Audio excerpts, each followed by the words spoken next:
horrible. This is horrible.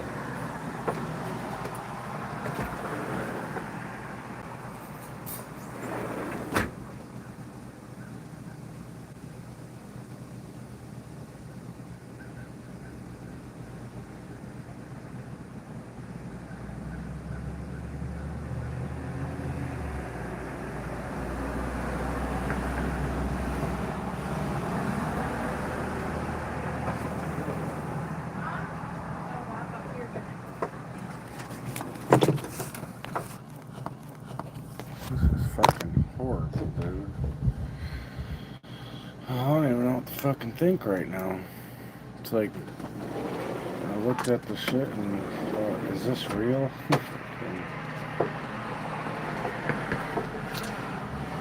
I've been dreading this. And an attack inside Iran. Just moments ago, President Donald Trump putting out on Truth Social, we have completed our very successful attack on 3 nuclear sites in Iran, including Fordo. News from the President of the United States that there has been an attack inside Iran. Just moments ago, President Donald Trump putting out on Truth Social, we have completed our very successful attack on 3 nuclear sites in Iran, including Fordo, Natanz, and Esfahan. All planes are now outside of Iran airspace. Again, this from President Donald Trump. A full payload of bombs was dropped on the primary site, Fordo. All planes are safely on their way home. Congratulations to our great American warriors. But there are huge questions about what the reaction is and what happens next. Now, President Trump again says on Truth Social, he refers to let's make peace. Well, is Iran going to be ready to make peace? Now America has taken part in this bombing. What will the reaction be in the wider region, where we saw on Friday after midday prayers significant protests, tens, hundreds of thousands of people out on the streets in many countries throughout the region, angry at Israel's bombing, and a lot of that anger will now turn to the United States. As we've said, there will be huge concerns for the safety of U.S. civilians, U.S. military, U.S. interests throughout this region, which are multifarious, not just troops on the ground. You have the U.S. Fifth Fleet docked in the region, in the Gulf. You have military camps spread throughout the region, but of course you have multiple businesses, embassies, consulates. So there are huge numbers of things to be of concern about. There have been certainly worries about the U.S. consulate here in Tel Aviv and whether or not that would potentially be a site for retaliation. We just saw another post from President Trump. He says, I will be giving an address to the nation at 10 p.m. Eastern Time at the White House regarding our very successful military operation in Iran. This is an historic moment for the United States of America, Israel, and the world, he says. Iran must now agree to end this war. Thank you, says the president. Hal, the word historic. How historic is it? The U.S. just struck within Iran proper. I think it's pretty historic. Still looking for a new job? I just found out my dad's sister's husband is golfing buddies with the CEO of a great company. So basically, I got the job. Sounds promising. Indeed helps you match based on what you know, not who you know. Oh, thank goodness. How historic is it? The U.S. just struck within Iran proper. I think it's pretty historic. Striking nuclear facilities, 3 nuclear sites within Iran. I want to read the statement in full for our viewers from the president. He says, we have completed our very successful attack on 3 nuclear sites in Iran, including Fordo, Natanz, and Esfahan. All planes are now outside of Iran airspace. A full payload of bombs was dropped on the primary site, Fordo. All planes are safely on their way home. We were tracking this throughout the day, Natasha, those B-2 bombers that were headed there, and he is now saying they have attacked Fordo. This post goes on to read, congratulations to our great American warriors. There is not another military in the world that could have done this. We have people over here protesting for them. We have people in our country that are like on their side. Their country's chanting death to us. And if we were over there, they'd kill us.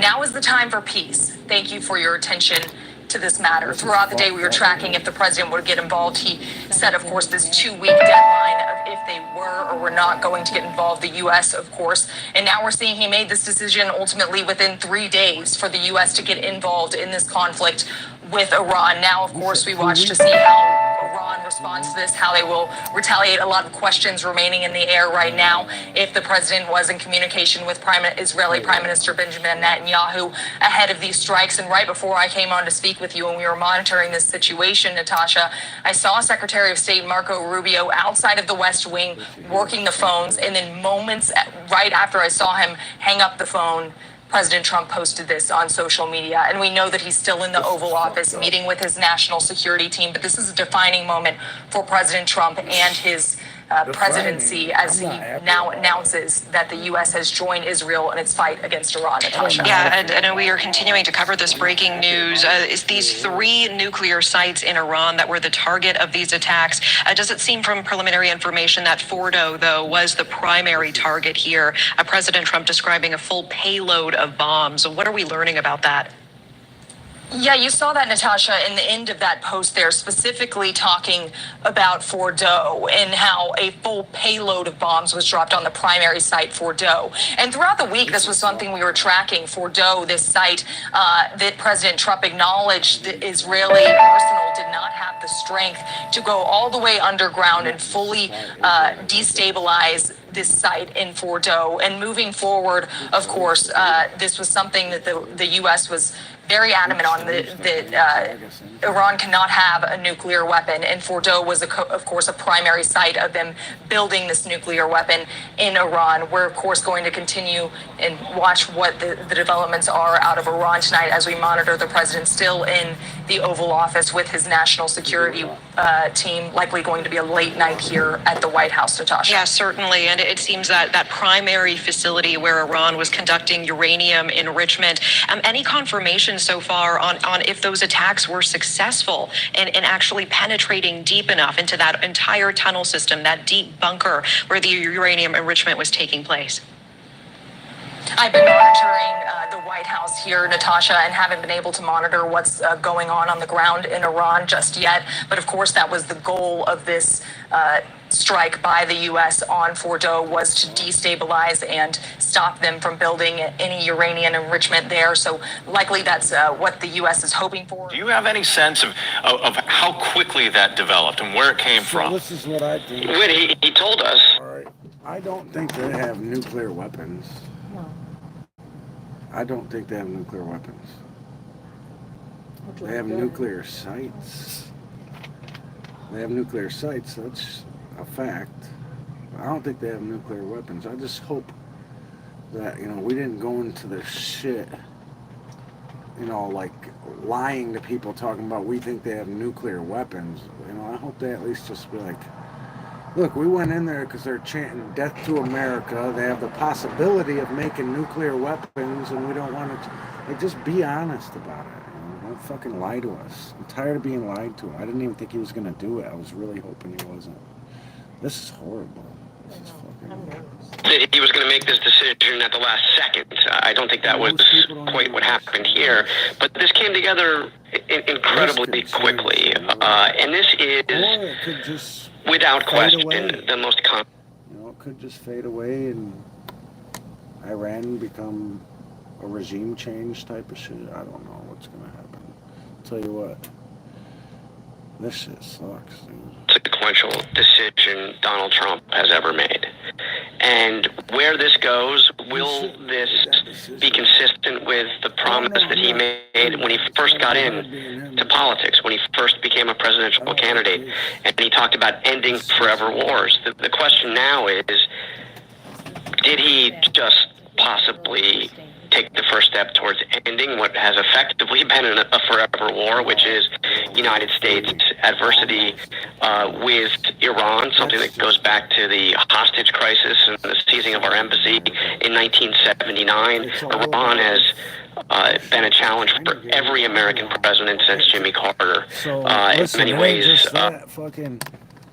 and said they were going to nuke Israel if Israel did something to Iran, I think they said if Israel nukes Iran, we're nuking Israel. Pakistan said this. You know, it's just so many different things could happen right now. You know, we don't know what the fuck's going to happen. Maybe nothing. I'm hoping nothing. But I doubt it. Yeah. Overshadowing other initiatives, other efforts to get objectives in the Middle East. So did he effectively put an end to the Iranian threat, what a way to start or was this the the summer first? solstice? Literally today. Yeah, what a way to start the summer solstice by bombing Iran and fucking possibly starting World War III. And you know, I'm not like a anti-Trump person, but I'm not like this shit, dude. This is horrible. Salvo in yet another forever war in the Middle East. I reached out to a prominent Arab diplomat from a country that's allied with the United States with a simple question. I think this is the question that we should all be asking. What now? What next? And this diplomat said, honestly, no clue. The Iranians have a vote now. So what happens? We have 40,000 troops roughly in the Middle East. That's a force, and it's a force that can be used to protect American assets, to attack the Iranians, but it's also a target win. And the Iranians, their nuclear program may now effectively be gone, but the thousands of mid-range missiles it has, short-range missiles it has, can be used to target not just American troops and American assets in the region, but American allies. I don't know which way this is going to go, but I can tell you this. This has the feel of a decision that is far weightier than any Donald Trump has had to make in his time as a political figure, in his time as president. This comes after days of negotiations to try to get Iran to the negotiating table. I'll say this, man. They were just chanting death to America, death to Israel. I don't know how. I don't like that we bombed them. I don't like we got involved, but I know if I was over there with my children, they'd like kill me. So I don't know how to feel. In the United States saying it would have to be unconditional surrender, saying enrichment would have to stop. We heard from negotiations in Europe that was not being accepted by the Iranians, that they would not stop enriching uranium. There was a thought that this could go as long as 2 weeks, as the president said he would decide within 2 weeks. However, 2 days is within 2 weeks. And now word from President Donald Trump that these attacks have happened. Again, interesting that 3 sites have been struck by U.S. bombers, and this, again, we'll get more information about the exact targets and what bombs were used. We expect that the GBU-57, the bunker buster, the massive penetrator bomb, may have been one of those used. Fordo is a nuclear facility inside Iran that is roughly a half-mile deep underneath a rock mountain-like facility that has been said to be the site of a lot of the enrichment capability. Esfahan, believed to be a storage facility for enriched uranium, and Natanz, another part of the nuclear facilities. They have several throughout Iran. It has been long described as a very difficult and tedious effort to go after these nuclear sites, but the U.S. for the first time launching an attack inside Iran. Again, the President of the United States saying all of the planes are out of Iranian airspace. The bombings do continue by the Israelis inside Iran as this back and forth volley between Israel and Iran has continued for some 2 weeks. We expect to hear more about this operation, not only from the Pentagon, but perhaps from the White House, although the White House this evening has called a lid, as far as meaning no one will talk after that. That may be changing now. Live right here, U.S. bombs. It's a Trump address.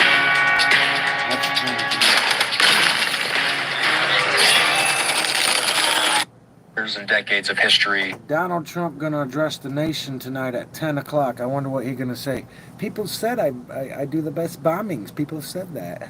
Before October 7th, Hal, as it looks like we lose our feet No there. one's done it better. People have said There's that. so much history in this conflict. It's such a complex conflict. Are we starting to get to the beginning of perhaps the culmination of this conflict? Now that we're seeing both Israel and the U.S. directly strike targets within Iran, is that an idea that's on the table?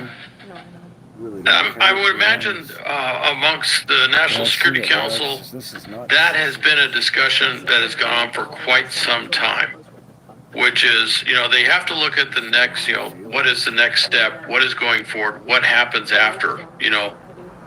There is that famous day after discussion that takes place. And one of the discussions will be, if we do this, if we take this off, and you get everybody that's there, all the experts on Iran, they're there as well, and you say, if this happens, what happens to the Iranian regime?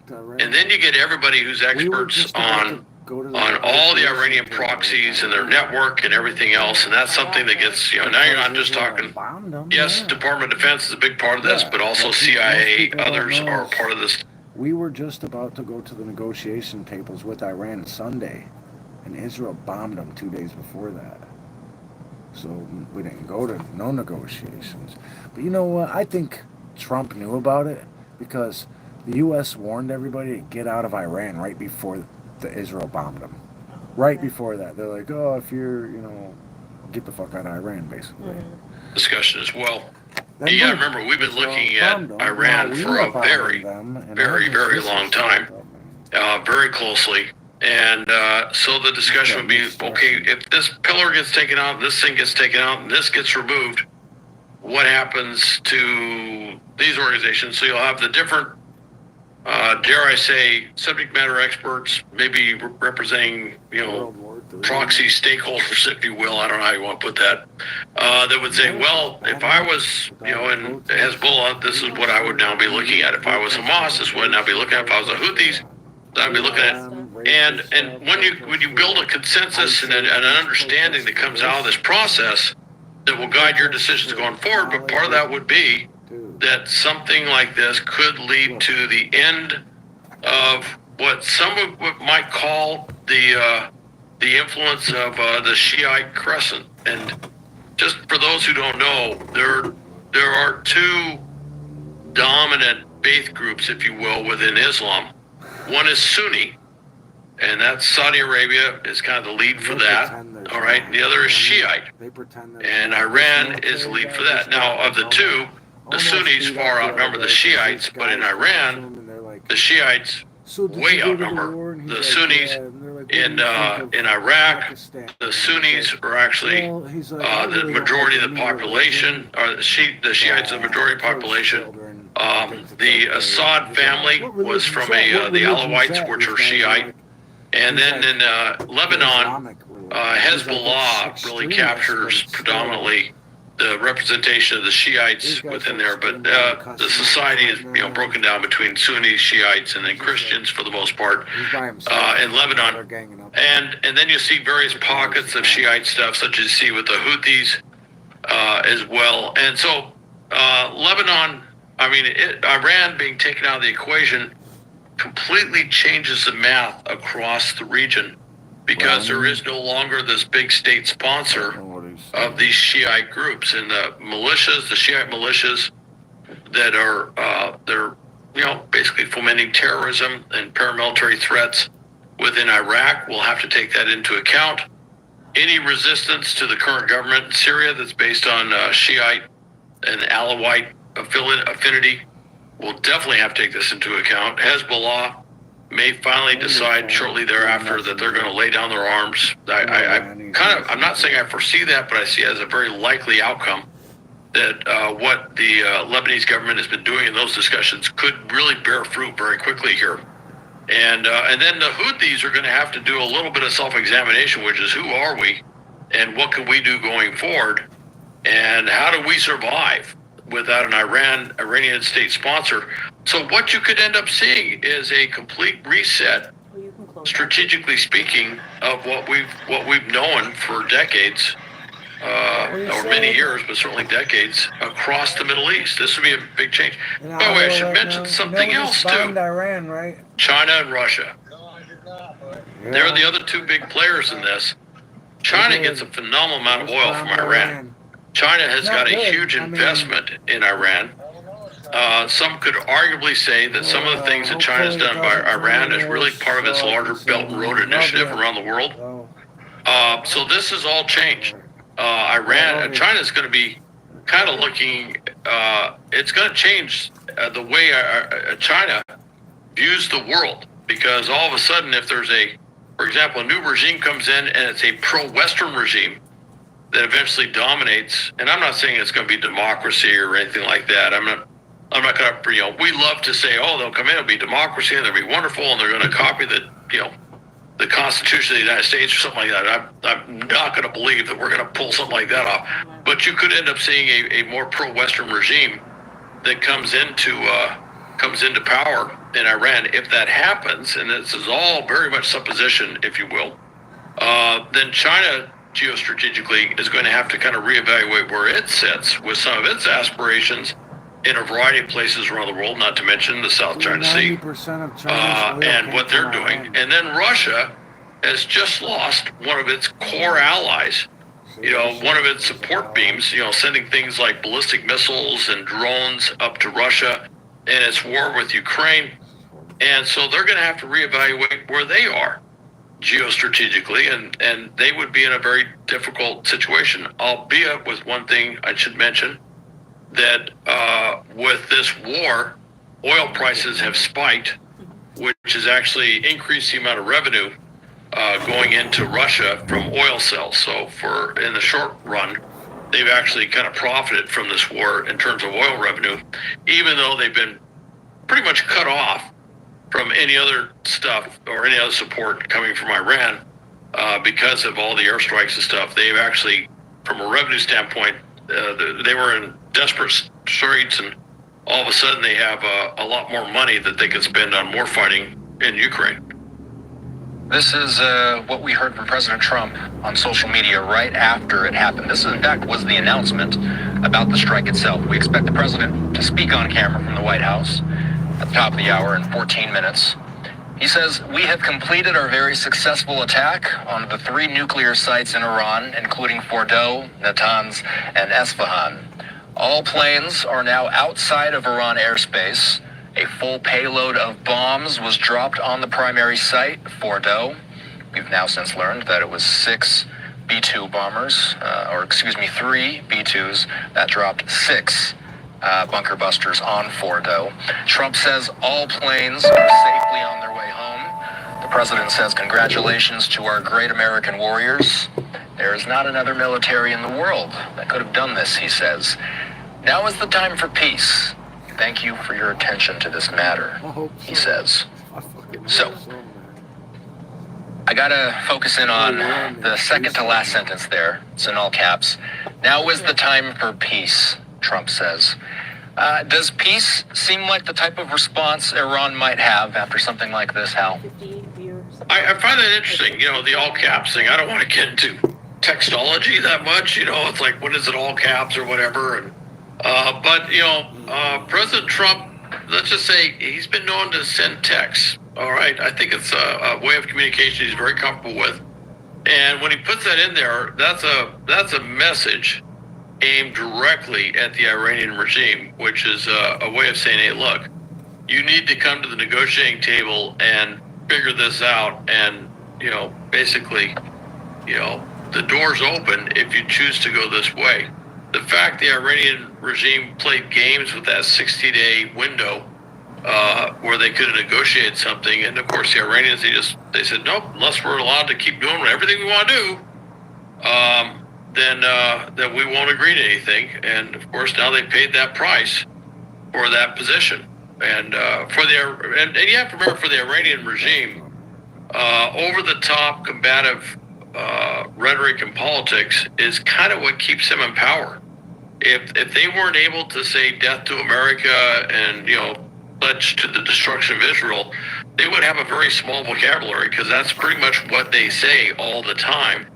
So they kind of have to do that. That's part of their, if you will, their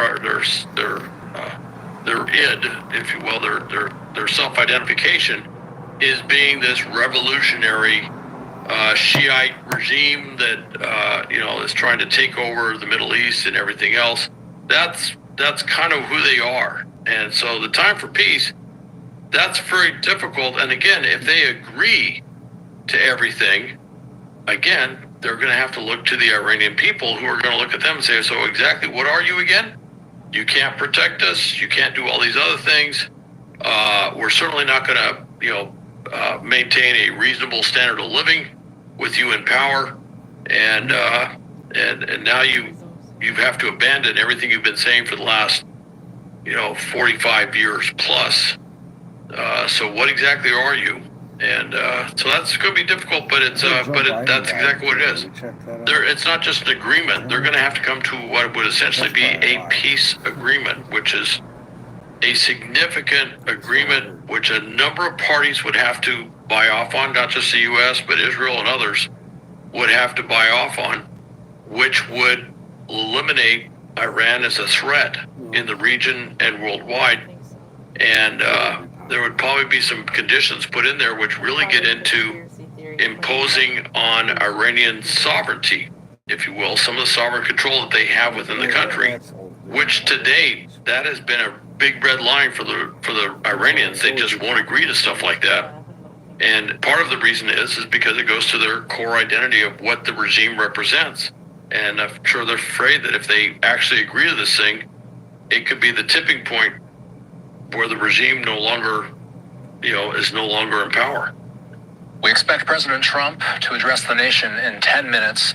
I just got a new report in from Fox News's Trey Yingst. He put together this package. He catches us up on everything that's happened in recent hours. Here's Trey. Yeah, Brett, good evening. This has been the talk of Israel for the past several days as the country waited to see if the Americans would get directly involved in the conflict. And even up in the last few hours, I was talking with current and former sources, trying to get an understanding of when this might happen. And at 1:55 local time, one source said, rumors, Trump gave the word, supposed to be happening now. We were working on tracking it down, and the president taking to Truth Social to say the Americans did indeed strike 3 separate Iranian nuclear facilities, including the Fordo nuclear facility deep underground outside of the Iranian capital of Tehran. The bottom line here is that people are talking about enrichment. They understand that this decision was made because the Iranians were increasing their uranium enrichment capabilities and increasing the purity closer and closer to weapons-grade material. And the concern was that the Iranian regime was just weeks away from being able to build a nuclear bomb. We've seen over the past 9 days, the country has the ability to strike major population centers here in Israel with ballistic missiles. So you can imagine that having a nuclear warhead that could ultimately be attached to a ballistic missile would clearly be a direct threat to the Jewish state. And that was why the Israelis said that they made the decision to start these strikes against Iranian nuclear facilities and against top IRGC officials. And clearly tonight, President Trump ordering these strikes against the Iranian regime's nuclear program because there was no off-ramp for diplomacy at this point. And so this is a historic moment in the Middle East tonight, and again, an opportunity for the region, as the president laid out in his statement, for peace in the future, because this is a region that understands peace through strength. Trey Yingst reporting earlier today with Brett Baer. Hal Kempfer is still with me. We are 7 minutes away from expecting President Trump to address the nation. We're expecting it at the top of the hour. Hal, you just heard the word historic in Trey's piece. Why is this historic? The U.S. striking in Iran proper, 3 different places. Well, first off, since 1979, this is the first time we've ever struck Iran, certainly in this way. We've actually launched these major strikes, Tomahawk missiles, taking out nuclear facilities, and then B-2 bombers, strategic bombers. You gotta remember, they're not just planes. These are planes that are designed to carry nuclear weapons. This is the plane that we use when Armageddon is upon us, if you will. They didn't have nuclear weapons, obviously. They had these unique massive ordnance penetrators that have been so much focus of interest, these GBU-57s that burrow deep within the earth to destroy these underground. Designed with places like Fordo, actually with Fordo and some other places in mind. And it's this unique capability. Israelis don't have it. Nobody else has it anywhere in the world. Only we do. And the delivery system is a B-2 bomber. Again, the only thing that the U.S. has anywhere in the world.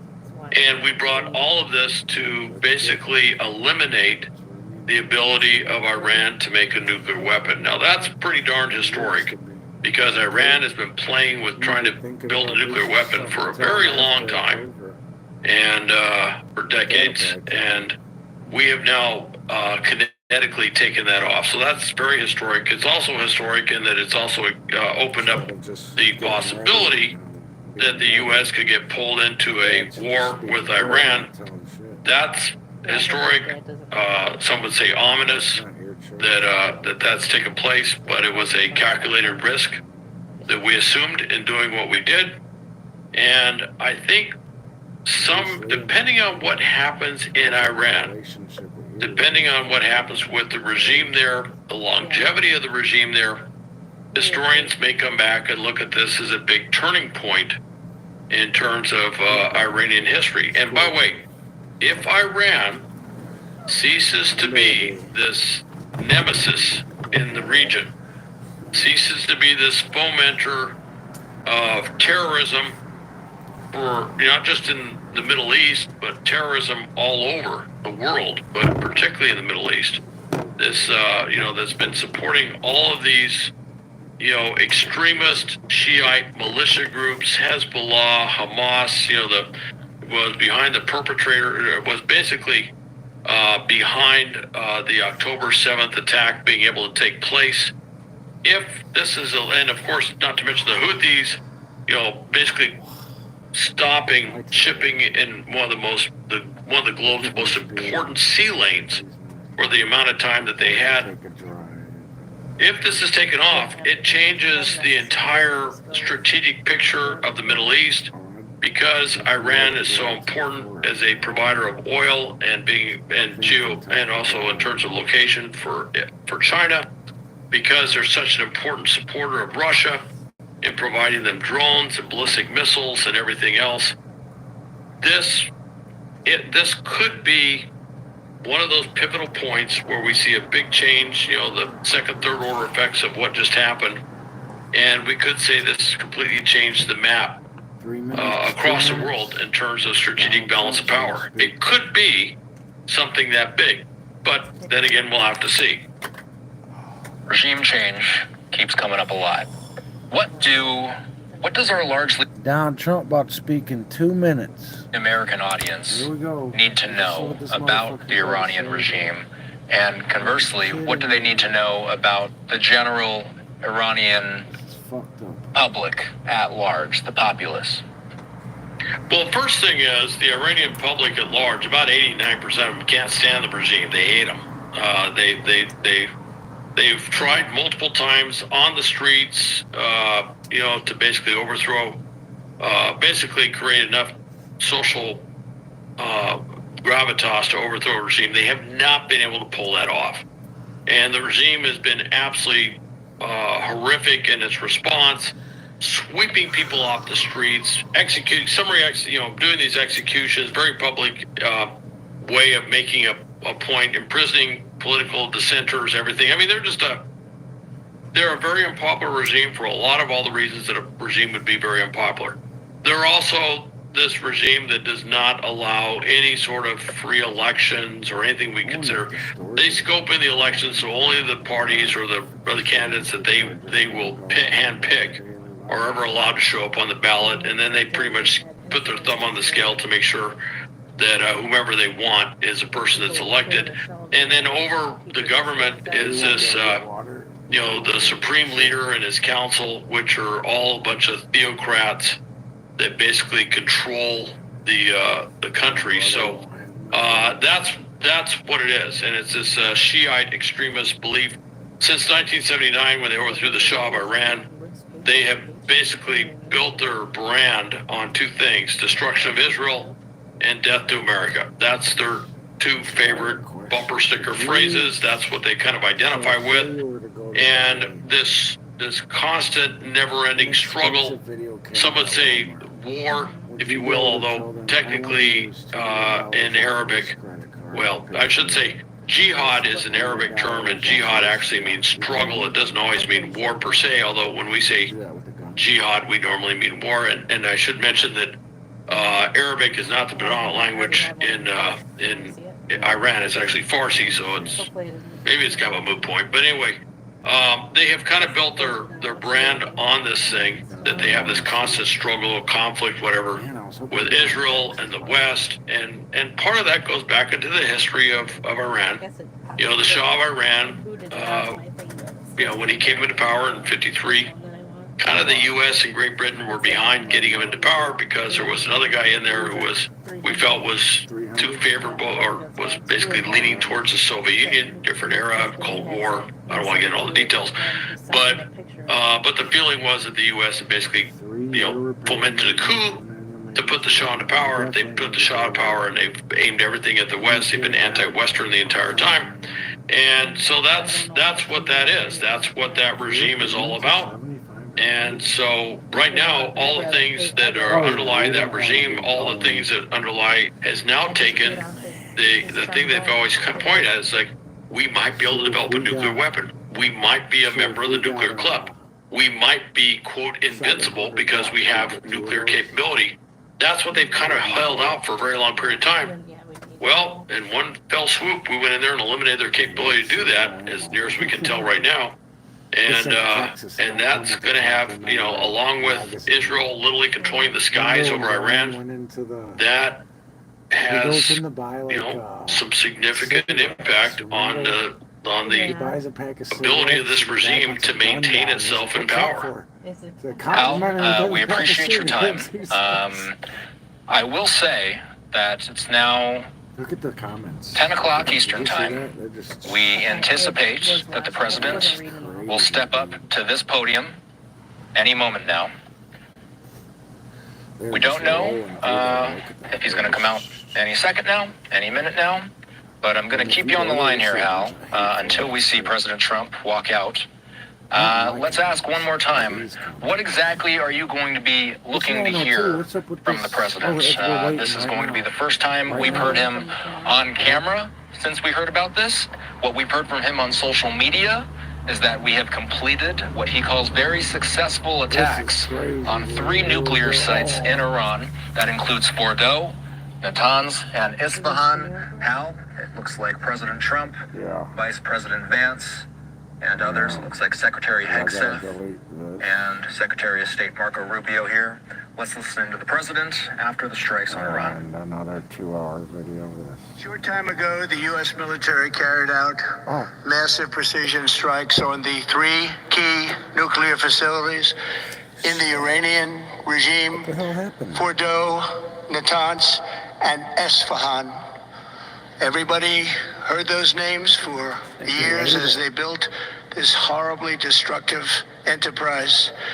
Our objective was the destruction of Iran's nuclear enrichment capacity and a stop to the nuclear threat posed by the world's #1 state sponsor of terror. Tonight, I can report to the world that the strikes were a spectacular military success. Iran's key nuclear enrichment facilities have been completely and totally obliterated. Iran, the bully of the Middle East, must now make peace. If they do not, future attacks will be far greater and a lot easier. For 40 years, Iran has been saying death to America, death to Israel.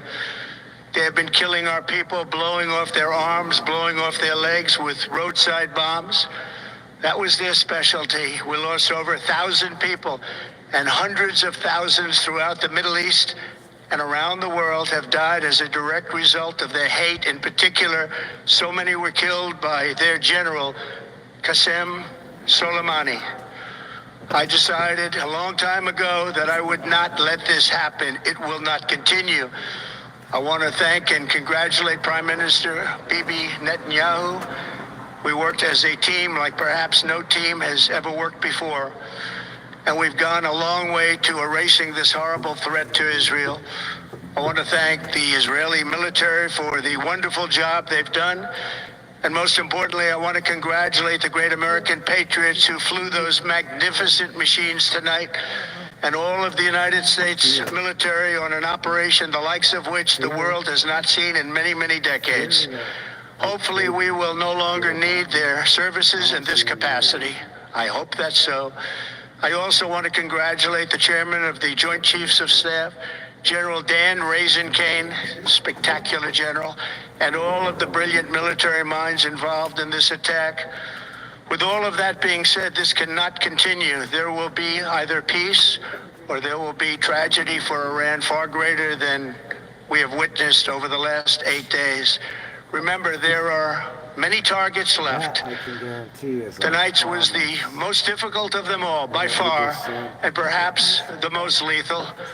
But if peace does not come quickly, we will go after those other targets with precision, speed, and skill.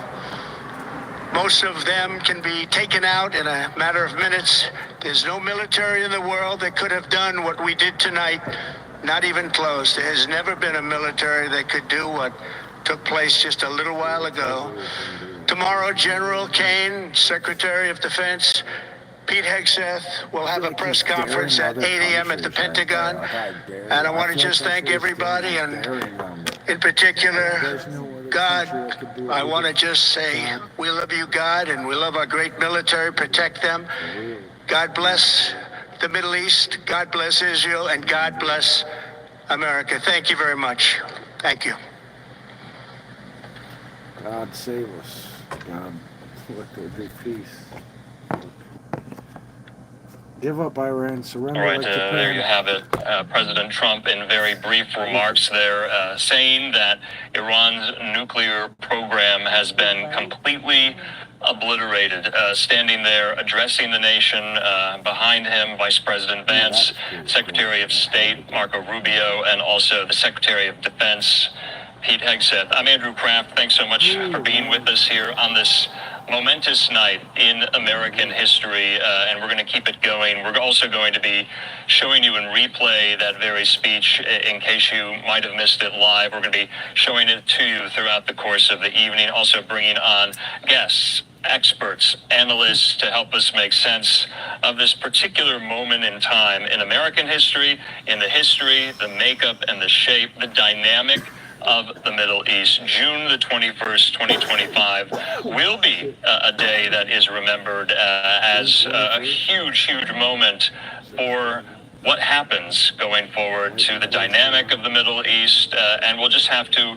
wait and see. A lot of you are probably asking yourself, now what? I think that's a safe question, an apt question to be asking. And the sun coming up now over the skies of Jerusalem. We also know that President Trump and Israeli Prime Minister Benjamin Netanyahu were on the phone. The United States gave the Israelis a heads up that they were going to do this, and you can see there. In the meantime, speaking of the Israeli leader, we also got on social media a message from Prime Minister Benjamin Netanyahu as well, thanking the Trump administration. What we want to do right now, we want to show that video to you as well. Let's listen to this. Congratulations, President Trump. Your bold decision to target Iran's nuclear facilities with the awesome and righteous might of the United States will change history. In Operation Rising Lion, Israel has done truly amazing things. But in tonight's action against Iran's nuclear facilities, America has been truly unsurpassed. It has done what no other country on earth could do. History will record that President Trump acted to deny the world's most dangerous regime the world's most dangerous weapons. His leadership today has created a pivot of history that can help lead the Middle East and beyond to a future of prosperity and peace. President Trump and I often say, peace through strength. First comes strength, then comes peace. And tonight, President Trump and the United States acted with a lot of strength. President Trump, I thank you The people of Israel thank you. The forces of civilization thank you. God bless America. God bless Israel. And may God bless our unshakable alliance, our unbreakable faith.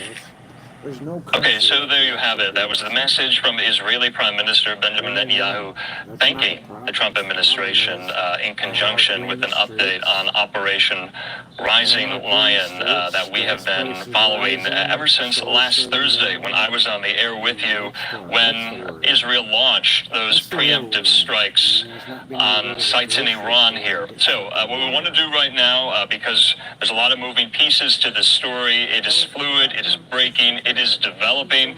If you missed it live, we want to play it yet again. This was very brief from President Trump here. Let's re-rack it. Let's show it to you in case you might have missed it. Thank you very much. A short time ago, the U.S. military carried out massive precision strikes on the 3 key nuclear facilities in the Iranian regime, Fordo, Natanz, and Esfahan. Everybody heard those names for years as they built this horribly destructive enterprise. Our objective was the destruction of Iran's nuclear enrichment capacity and a stop to the nuclear threat posed by the world's #1 state sponsor of terror. Tonight I can report to the world that the strikes were a spectacular military success. Iran's key nuclear enrichment facilities have been completely and totally obliterated. Iran, the bully of the Middle East, must now make peace. If they do not, future attacks will be far greater and a lot easier. For 40 years, Iran has been saying death to America, death to Israel. They have been killing our people, blowing off their arms, blowing off their legs with roadside bombs. That was their specialty. We lost over 1,000 people, and hundreds of thousands throughout the Middle East and around the world have died as a direct result of their hate. In particular, so many were killed by their general, Qasem Soleimani. I decided a long time ago that I would not let this happen. It will not continue. I want to thank and congratulate Prime Minister Bibi Netanyahu. We worked as a team like perhaps no team has ever worked before.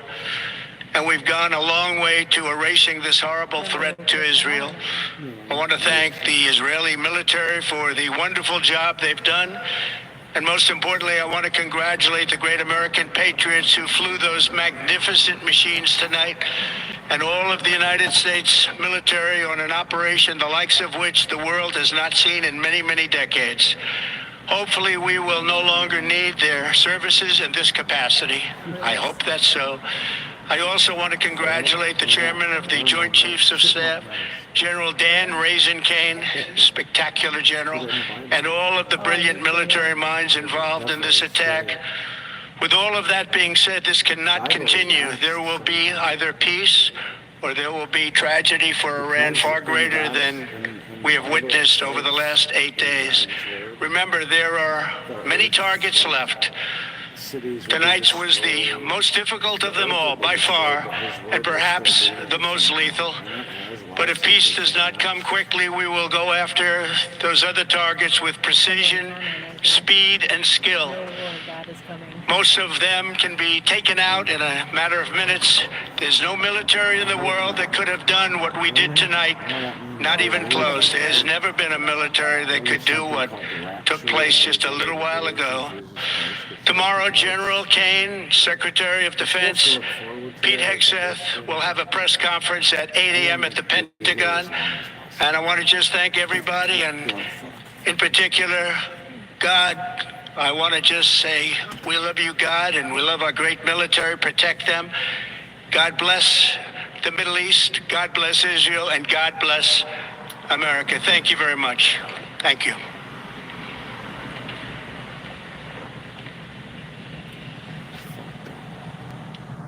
Okay, so Andrew Kraft back here. Wanted to replay that for you in case you might have missed it, saying that he and Netanyahu worked as a team, congratulating the Patriots who flew the bombers and the planes, congratulated the chairman of the Joint Chiefs of Staff, Raisin Kane, and says this could not continue, saying we needed peace, saying also there are many targets left, say he will go after other targets if deals are not reached, and so yet again, as he has done throughout the course of this entire story, leaving the door open yet again to diplomacy. We'll see if that's actionable or operative at all in the wake of this. In the meantime, though, I want to go out to Capitol Hill. We have a live picture there in Washington. It's a little bit after the 10 o'clock hour there in D.C. Chad Pergram reporting this, that it wasn't only the Israelis that got a heads up. A senior White House official saying the White House gave a courtesy heads up to congressional leadership. That's, of course, Senate Majority Leader John Thune. That's, of course, Speaker of the House Mike Johnson. And I would imagine the Democrats also in charge in the minority, Senate Minority Leader Chuck Schumer, and also House Minority Leader Hakeem Jeffries. Speaking of Hakeem Jeffries, he put out a statement saying this, that Donald Trump promised to bring peace to the Middle East. He's failed to deliver on that promise. The risk of war is now dramatically increased, and I pray for the safety of our troops in the region who have been put in harm's way. President Trump misled the country about his intentions, failed to seek congressional authorization for the use of military force, and risks American entanglement in a potentially disastrous war in the Middle East.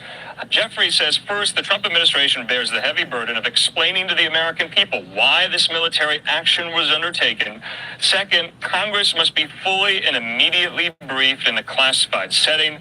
Third, Donald Trump shoulders complete and total responsibility for any adverse consequences that flow from his unilateral military action here. In the meantime, back out live there to the U.S. Capitol. Also, some other news made in that very, very short statement by the president that at 8 o'clock a.m. Eastern time tomorrow morning, there will be a press briefing at the Pentagon. Secretary of Defense Pete Hegseth will be there, and Chairman of the Joint Chiefs General Kane will be there as well, taking questions from reporters. So, of course, here on Live Now from Fox, we will be showing you that press conference live in its entirety. 8 a.m. Eastern tomorrow, Sunday morning, 5 a.m. Pacific time. In the meantime, we still have my colleague and friend, of course, national security analyst and expert and retired Marine intelligence officer, Hal Kemper, still on the horn after so many hours. Hal, you and I have been on the air for so many of these historic moments. I would say that this is one of the most major ones, and it's always a pleasure. And I know you're traveling, and so we thank you for your time.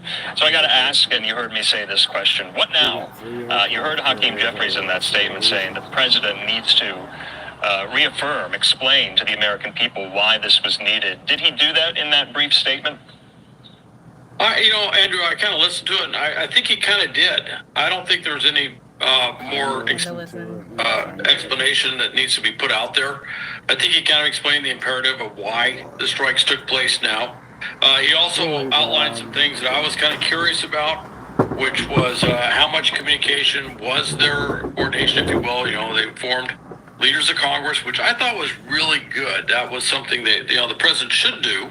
But I was glad to see that did happen. It also kind of cleared up any doubts about how well this was coordinated with Israel. It had to be coordinated to a high degree simply because they had to deconflict airspace and a lot of other things. So it wasn't like Israel was going to be caught off guard that we were sending B-2 bombers into Iranian airspace or that we were launching Tomahawk missiles. So that all had to be coordinated regardless in terms of what was happening there. But I think one of the biggest things there, and by the way, he did kind of illuminate the battle damage, if you will, in terms of how much destructive force was used. He basically clarified as if there was any doubt that the Fordo facility was gone, and that the other two sites were also, essentially neutralized. But the other thing was, what is the intent going forward? And on the one hand, he's handed out the olive branch, if you will, saying, look, diplomacy, at the same time, he's raised a sword of Damocles and saying, and I think he's made that very clear. And he's also said, not only is the sword of Damocles here, we have a list of targets that we're looking at.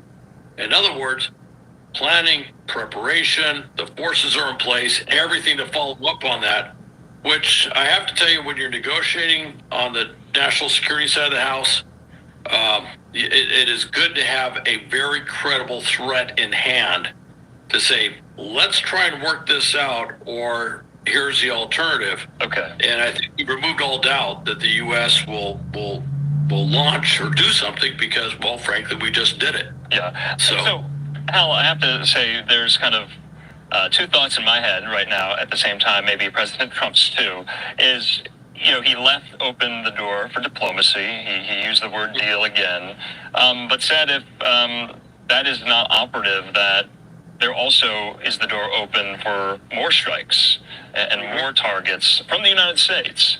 And so I think a lot of people are asking, our viewers are maybe asking themselves, you know, what next? Will there be more? Is that safe to ask that question, the uncertainty of that right now? It's kind of a wait and see, is it not? I think it is a wait and see. On the other hand, that's a very legitimate question to ask. Okay. And what he has done is he has removed the doubt that the U.S. is prepared to do more than what we just did. The question is, was this a proverbial one and done? Was this going to be our sole thing that we were going to do in that conflict and then walk away? And he's left it open that, no, we're ready to do more. Of course, the other part of this is, what will be the Iranian response? Will they start targeting U.S. bases in and around the Arab or Persian Gulf? Will they, start doing some other things around the world using their proxy network or their clandestine network or something like that? What will be the Iranian response to this? And of course, that will help drive what our follow-on actions would be to counter that response and to deal with the nation state of Iran. So he's kind of left this wide open, but it's rather interesting. You know, I really think, look, how did we get here? He opened up that 60-day window. He said, look, I'm going to have 60 days to negotiate something with Iran. And Iran basically did what Iran always does in these negotiations, which is they kind of played around. They wouldn't make concessions, and they come back with this over-the-top rhetoric and stuff like, we're not going to do anything, and blah, to the point is, I think at one point they were almost asking for Israel to surrender. Is the language almost that strong? It wasn't quite that way, but I was like, really? That's how you're going to negotiate this thing? And I was listening to this, and I was like, we're really not making a lot of progress here. And literally at the end of the 60 days is when Israel started these strikes. And I think that clearly sent a message that this diplomatic overture is something you might want to pay a lot of attention to, because it's not just rhetoric. Okay. You fail to do it, there will be consequences. And I think that at this point, with President Trump saying what he just said, the consequences side of that is absolutely unambiguously clear to Iran. What will happen going forward? I see. You know, Hal, all week I've been asking you the question and posing it this way, that Israel couldn't strike these sites, these nuclear sites, without our help. And so maybe our viewers are wondering, what did Israel do to assist? Or was this completely unilateral on the United States' part here? Because I was under the impression that if we were going to do this, which we did, that Israel would be involved in some capacity, maybe with intelligence sharing, maybe with actual kinetic assistance here. So I think that's a really interesting question. And I have to get this on with you as well. The misdirection, the diversion, to me, has been so impressive, to the point, remember, there was a lot of talk today about this kind of fleet of B-2 bombers, it was reported, flying towards Guam, west. And then you have to think, well, why would they be flying west? Jennifer Griffin reporting this. The mission followed reports, of course, of 6 B-2s taking off from Whiteman Air Force Base in Missouri around midnight last night. While initial chatter suggested the aircraft were headed west toward Guam, Jennifer Griffin noted the true flight path was likely east, directly toward Iran, and what appears to have been a calculated deception. How much did that throw Iran off guard? Well, I will say this. The art of war is deception, and misdirection. And this was very well done.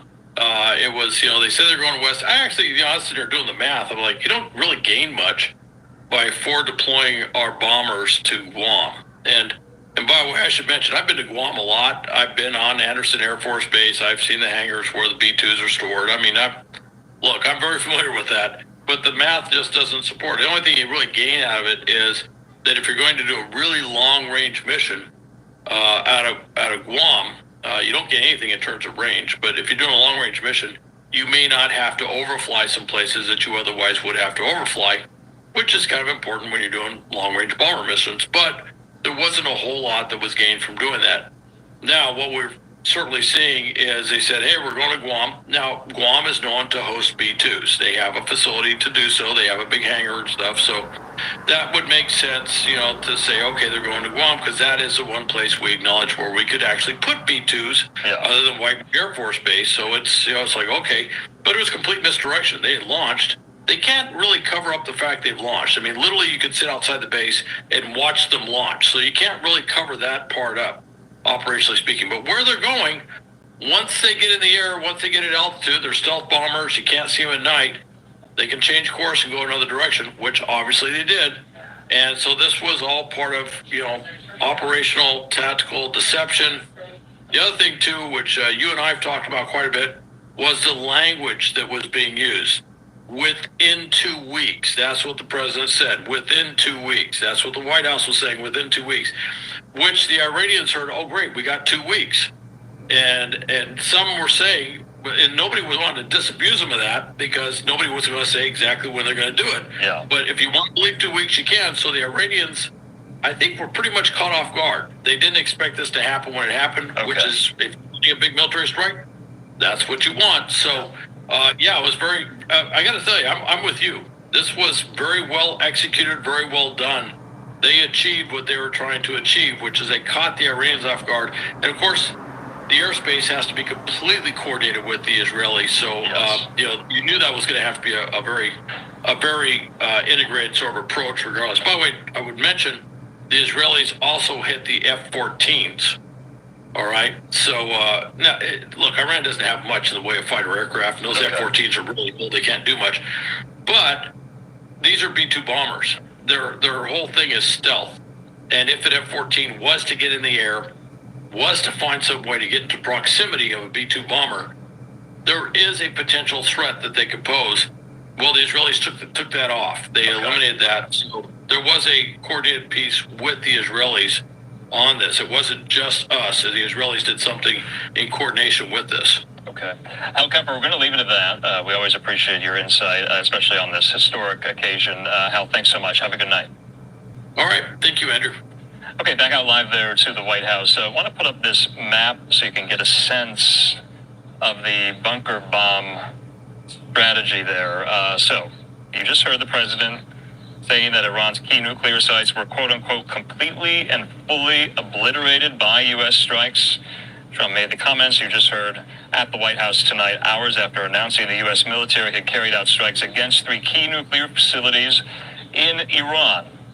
The president also warned Iran against carrying out retaliatory attacks against the U.S., saying Iran has the choice between peace or tragedy. So this is a breaking news update, as you know. Also, Iran's nuclear agency on Sunday, it's Sunday in Iran, confirming attacks took place on its Fordo, Isfahan, and Natanz atomic sites, but is insisting that its work will not be stopped. The Atomic Energy Organization of Iran issued that statement after President Trump announced the American attack on the facilities here. So there is confirmation from Iran that there was actual targets that were struck by the United States. Their state-run news agency, IRNA, reported early Sunday the attacks targeted the country's Isfahan and Natanz nuclear sites. The IRNA quoted an individual by the name of Akbar Salehi, that's Isfahan's deputy governor in charge of security affairs, saying there had been attacks around the sites, though he did not elaborate. Another official confirmed an attack targeting Iran's underground Fordo nuclear site here. So in the meantime, we do want to bring in more voices to the conversation, including my friend there at the Foundation for Defense of Democracies, David Dawood. He's going to join us in just a moment here.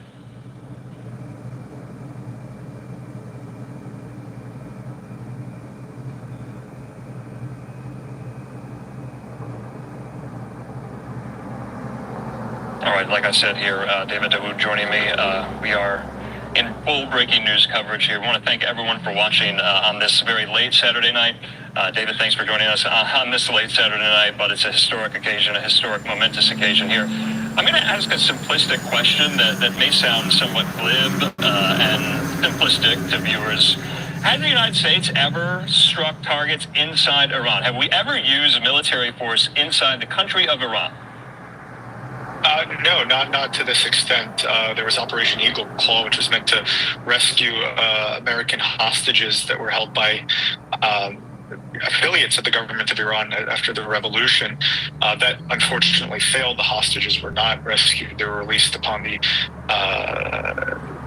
President Reagan taking office. But this is unprecedented for the United States to have struck Iran at all internally and definitely in this manner.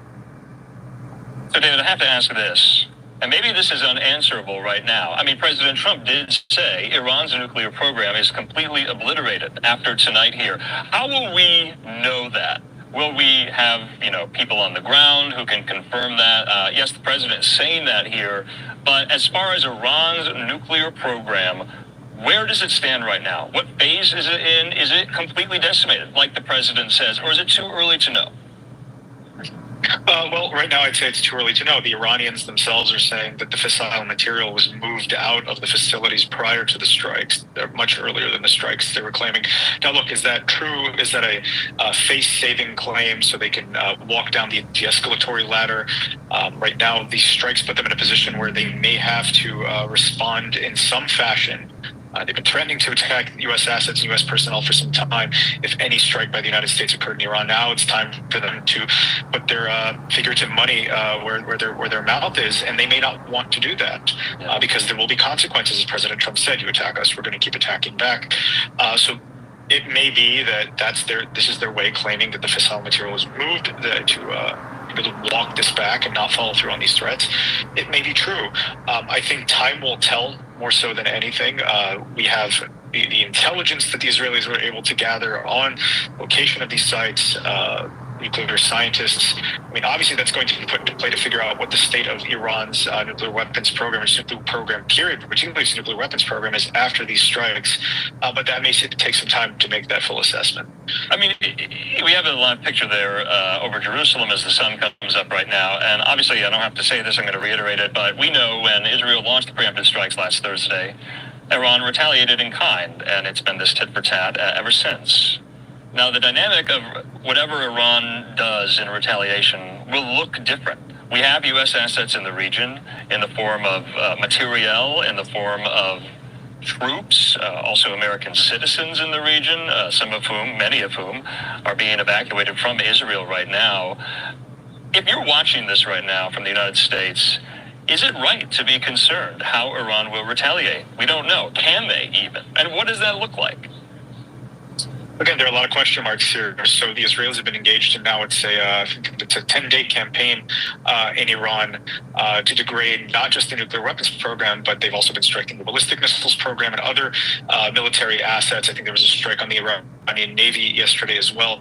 So there's this degradation of Iran's ability to retaliate directly. Now, if we look at the ballistic missiles, in terms of their attacks on Israel, they've been decreasing in the quantity of barrages overall, and the quantity of missiles within each barrage. I think last night or yesterday, there was one missile barrage of 5 missiles each. It's the lowest that's happened since the onset of the war. Now, simultaneously, the Israelis are saying that they've destroyed most of Iran's ballistic missile launchers.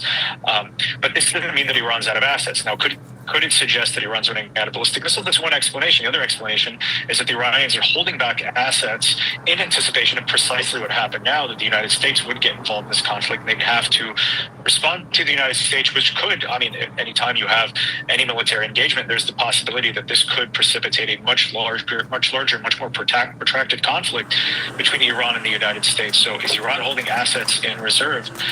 They're also, and this is something that they've been kind of missing from the scene, but Iran's proxies, Hezbollah's primary proxy, it's taken a beating, but anyone who says that Hezbollah is down for the count is speaking prematurely. So has Iran been holding this in reserve until such a moment? There's also the Houthis, the Iraqi militias. The Iranians are also masters at clandestine operation. abroad and in the region if they want to target U.S. personnel. So they have options that are beyond military strikes or direct military strikes through their ballistic missiles, cruise missiles. There are other assets that they could use and activate to threaten the United States, maybe not directly our homeland. They might not want to go that far at this moment, but definitely our assets in the region or in Europe. That is the question, especially from some critics of this action, including from some members of the president's own party, that this will turn into yet another foreign entanglement, that this will be protracted.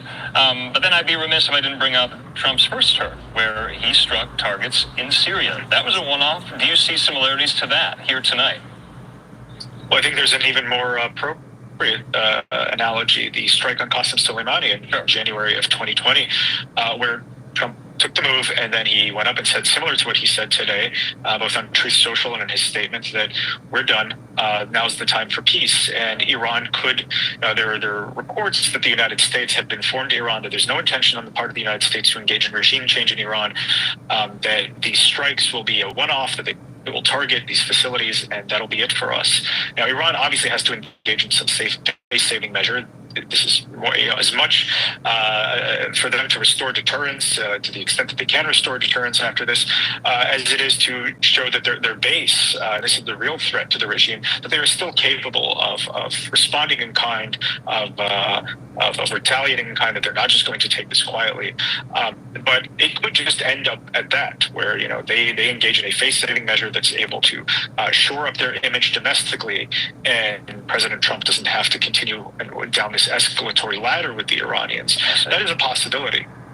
So, David, a lot has been said about Israel's role in all of this, that they are really doing the dirty work on behalf of, Western civilization, if you want to characterize it as follows. Do you envision a scenario where, talking about Iran's retaliation to this tonight, that they would also, bear the brunt of whatever Iran does, Israel, that they will suffer the slings and arrows of what we have done in still the skies of Tel Aviv, Jerusalem, Haifa, and the like here? Do you think that could happen?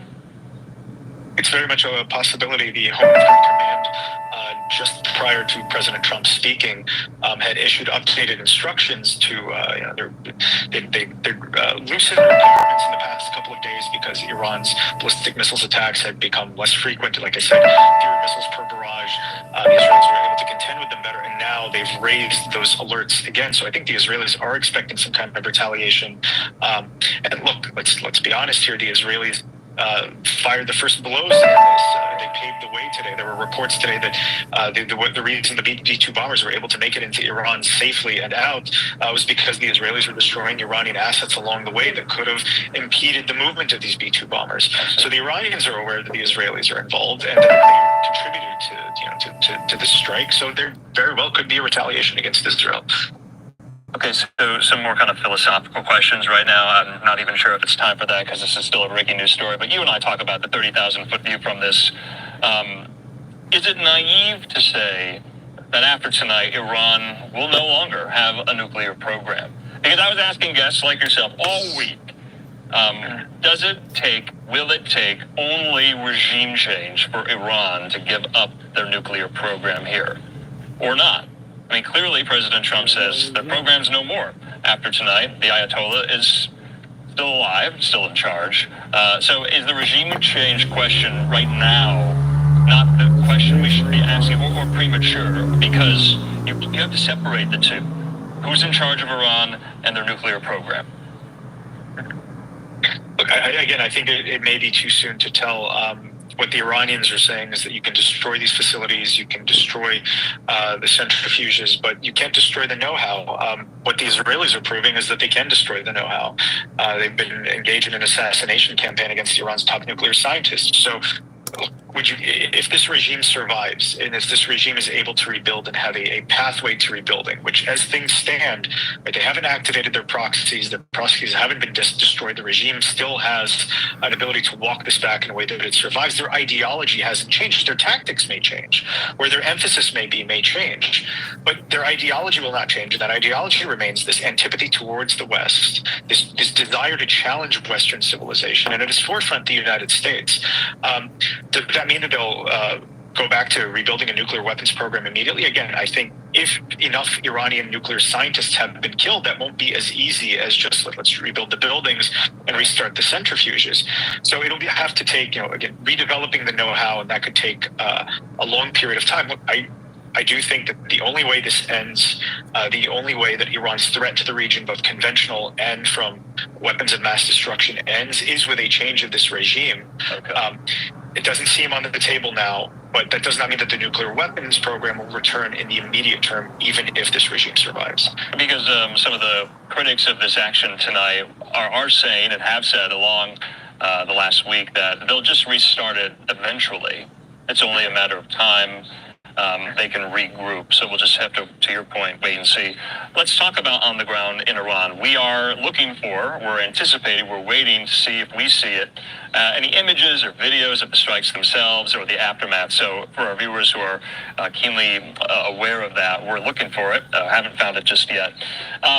Were there people, everyday Iranians, who go to work at these sites each and every day? Were they there during the strikes, or were they evacuated? Because something else that I've been discussing with experts like yourself, bombing with 6 bunker busters, those are 30,000-pound bombs each, nuclear sites, that dredges up a lot of radioactive material in the air, in the ground, in the wake of the explosions here.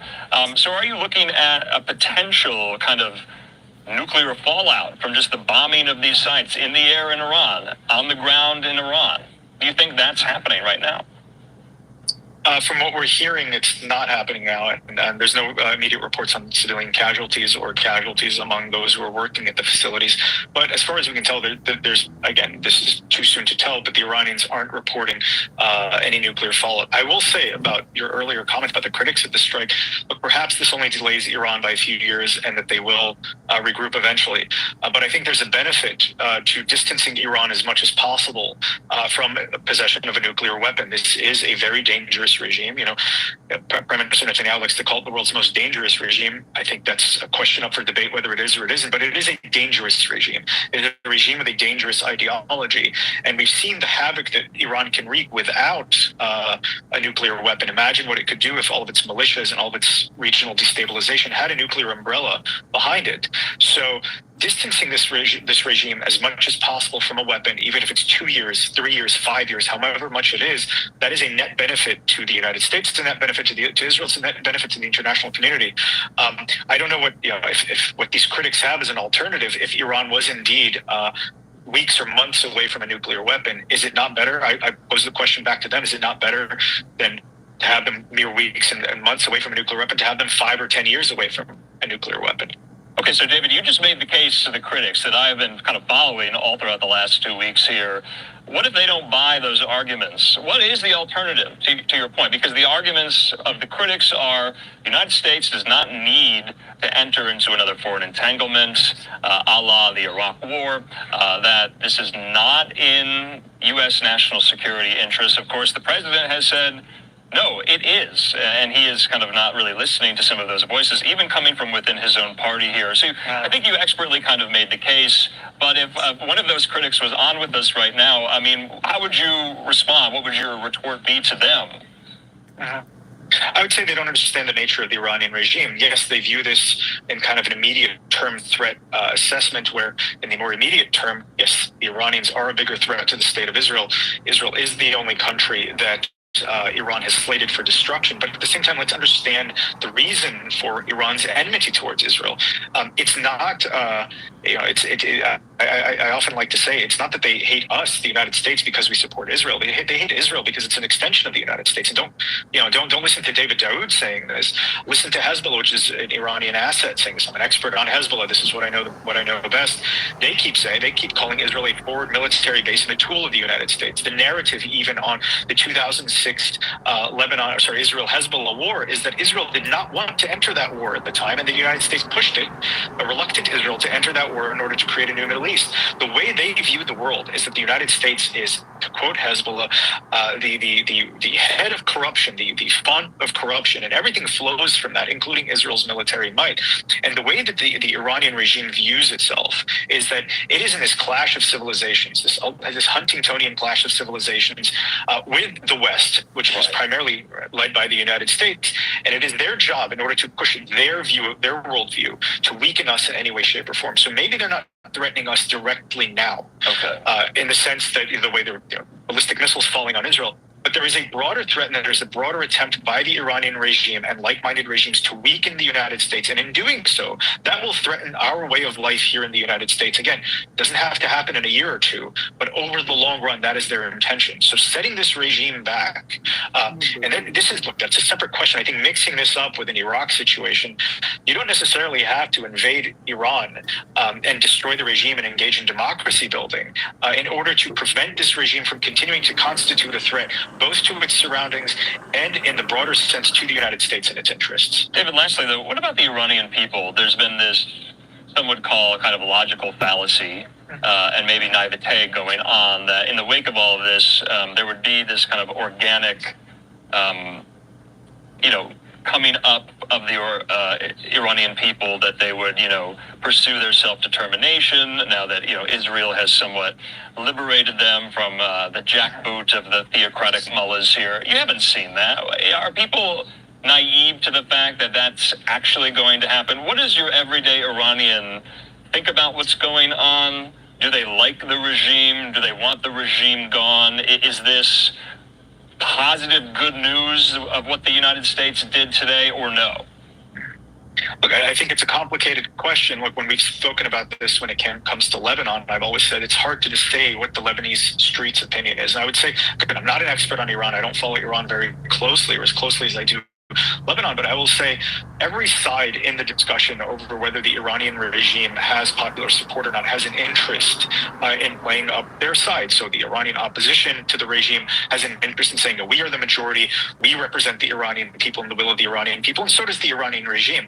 It's hard to tell on the ground, right? This is not a democracy where you can go in and get honest opinions from people. What we have not seen, however, maybe we've seen some smatterings, on social media of people coming out and chanting against the regime. We've also seen demonstrations and people spontaneously speaking on behalf of the regime. So it's a very complicated image. What we have not seen, however, this military operation is still, we're still in the middle of this, so it's not done yet. So maybe it is too soon to speak. Maybe I am speaking prematurely. But what we have not seen now, what we can say for certain, is tens of thousands or hundreds of thousands of Iranians go out into the street, take this opportunity to go out into the street and finish off what's left of the regime. Is that because, again, there's an ongoing military operation and they're waiting for that to be done? Is that because the psyche of fear in which this Iranian regime has held the Iranian people? I mean, if you think about protest after protest going back to 2009 and even earlier, where people have protested this regime's actions, the regime has gotten more proficient at putting down these protests with the utmost brutality. So have you, as the Iranian people, or have these Iranians who oppose the regime, lost the hope to come out and protest the regime? It's unclear. Again, I can't speak to the nitty-gritty of this. Sure. All I can say is that each side has the interest now in playing up their respective support. All right. David, we're going to have to leave it at that. Always good to see you. Your insight is extremely valuable. We'll definitely be chatting soon, I would imagine. Thanks so much, David. Have a good night. My pleasure. Okay, in the meantime here, we're going to keep this going. We're going all night in our continuing coverage of what is very historic. I asked that question right off the top to David. Has the United States ever struck targets militarily inside the country of Iran? And no, that was the answer there. So in the meantime, remember, we're on the lookout for some of these visual aids, videos, photos inside Iran of the explosions themselves. Haven't seen them yet. Confirmed. There's a lot kind of percolating out there on social media. We'll wait to confirm some of those images and media and bring those to you so you can see for yourselves the aftermath of some of these strikes inside of Iran at these 3 nuclear enrichment facilities. Let's put up the map yet again as we continue to bring in more expert analysis, reporters, guests. On deck is my friend and colleague at the Washington Examiner, Michael Brest. He covers the Pentagon each and every day. So there you can see. And I want to just read from President Trump's initial post on Truth Social, telling the world this is what the United States did. He said, "We have completed our very successful attack on the 3 nuclear sites in Iran, including Fordo, Natanz, and Isfahan. All planes are now outside of Iran airspace. A full payload of bombs was dropped on the primary site, Fordo. All planes are safely on their way home. Congratulations to our great American warriors. There is not another military in the world that could have done this. Now is the time for peace. Thank you for your attention to this matter." And I believe he posted yet again on Truth Social moments ago saying this: "Any retaliation by Iran against the United States of America will be met with force far greater than what was witnessed tonight. Thank you, Donald J. Trump, President of the United States." And I think it's a safe question. Probably a lot of you have. What will Iran do in response? What will that even look like? Also, we're getting kind of a inside view into the Situation Room. The White House putting out new photos of the moments that these strikes were ongoing as the president's national security team were witnessing it in the room itself. This is from the White House. Take a look at some of these photos there. You see the vice president in the foreground, of course, Secretary of State Rubio. So the White House just releasing these. You also see Chairman of the Joint Chiefs, Kane, also White House Chief of Staff, Susie Wiles, CIA Director John Ratcliffe, also Defense Secretary Pete Hegseth. So this is courtesy of the White House. These are extremely new images from the Situation Room. In the background there, Dan Scavino, White House Communications Director, and President Trump seated there at the head of the table in the Make America Great Again hat, the red hat, the iconic red hat. So in the meantime, remember, at 8 a.m. Eastern, tomorrow morning, that's 5 a.m. Pacific time, at the Pentagon, there will be a press briefing from Secretary Hegseth and the chairman of the Joint Chiefs. I would imagine that my friend and colleague, Mike Brest there at the Washington Examiner, will be on hand for that. We're going to bring him into the conversation momentarily here. Take a look at this live picture there at the White House.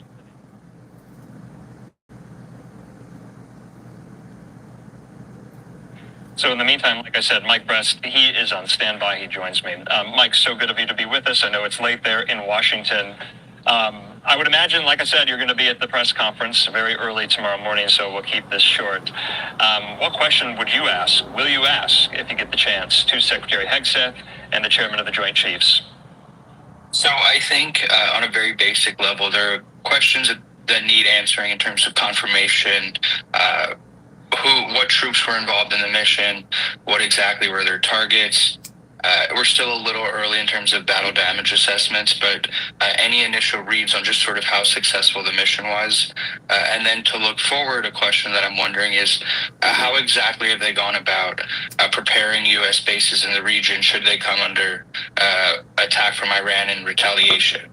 And so I think when we look ahead, that has to be one of the major sort of viewpoints that we have to look at and sort of see exactly how this plays out. A lot of it will be sort of determined based on Iran's response at this point. So, Mike, I have to ask, let's kind of walk our viewers back. Earlier in the day, there was so much reporting about the B-2 bombers, 6 of them that were flying, it was reported, to the west, toward Guam. Jennifer Griffin, our colleague at Fox, who reports alongside you at the Pentagon, said this, that the true flight path was likely east directly toward Iran and what appears to have been a calculated deception. I'm not a military expert by any means. A B-2 plane, a B-2 jet, what is its payload? Obviously a very large payload in order to carry a 30,000-pound bomb. Those bunker buster bombs, 30,000 pounds each. We used 6 of them. Also, we use multiple Tomahawk missiles here. If you could, walk us through the materiel that was used. So as the B-2 bombers are housed at a military base in Missouri, so that's where they took off from. As Jen Griffin reported, it seems like all the reporting we saw about some of the B-2s going west was actually somewhat of a deception. It shouldn't be hard, or that shouldn't be too difficult to think through or prove, considering the Pentagon announced earlier in the week that they had forward positioned a refueler aircraft in Europe. And so the refueler aircraft allow for the B-2 bomber to be refueled while in the air. So there is a possibility that these B-2s went right from Missouri to the Middle East and back, having to be refueled in the air several times, but that is a possibility.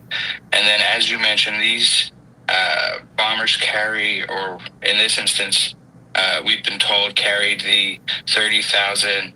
It's called the Massive Ordnance Penetrator. It's one of the largest non-nuclear weapons the U.S. has, and it's specifically designed to hit a hardened underground target.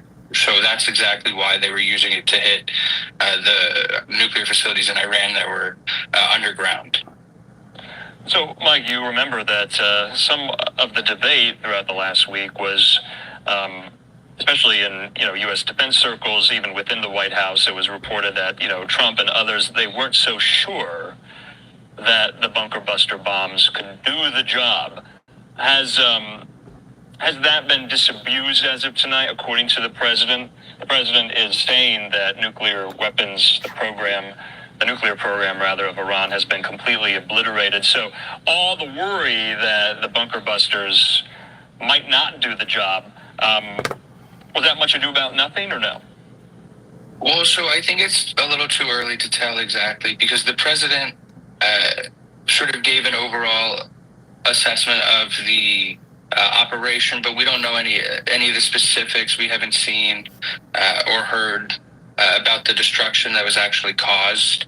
And so I think it's a little too early, but part of the reason there was this concern or this mystery about whether or not using these bombs would be successful is because the U.S.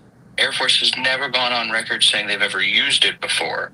So the fact that this is the first time they've actually dropped a bomb is in and of itself a new experience for the military, so they're probably still evaluating the success. Can you reiterate that point? Mike, can you reiterate that point? I think that's very significant. You just said the United States military has never publicly acknowledged the use of these bunker buster bombs until today. Yes, exactly. And so it's really hard to see even how the U.S. would be able to know the success of it this soon after.